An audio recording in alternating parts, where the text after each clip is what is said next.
Minsan, madalas sa kaibigan natin sinasabi, yung taong mahal mo, hindi mo na mahal.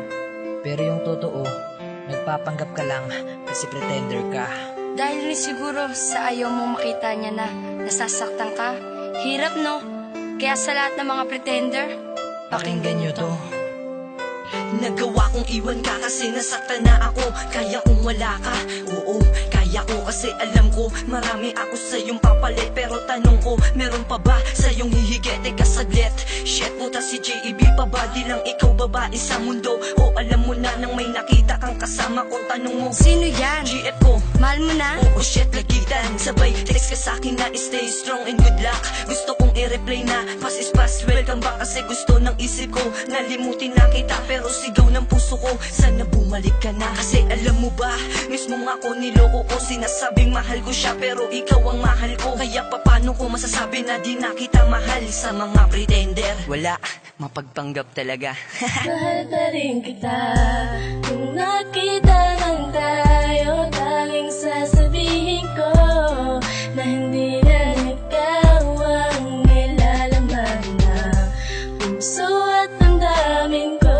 Kahit nagkukunwari, at least natakpan ng puso kong sarili. Mawala ka, alam mo ba, nasaktan ako. Pero sa'kin wala yun dahil may mahal na ulit ako. Di na kita kailangan dahil ayoko nang magsisi. Kung akala mo nga habuli kita, ano ka? Baka pretty. Ba, pretender?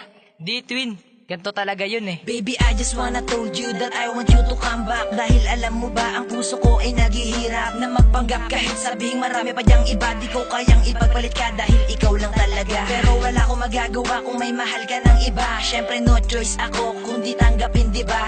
Mga tanong ko, di na ba masasagot nung mawala ka mundo ko? Tila ba di na umikot ang kirot sa puso ko? Matatanggal pa ba ang pagpapanggap ko?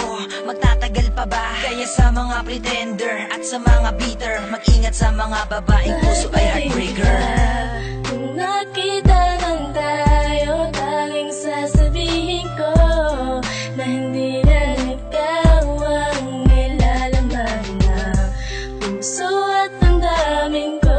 Kahit nagkukunwari, at least natakpan ng puso kong sawi. Eto na naman,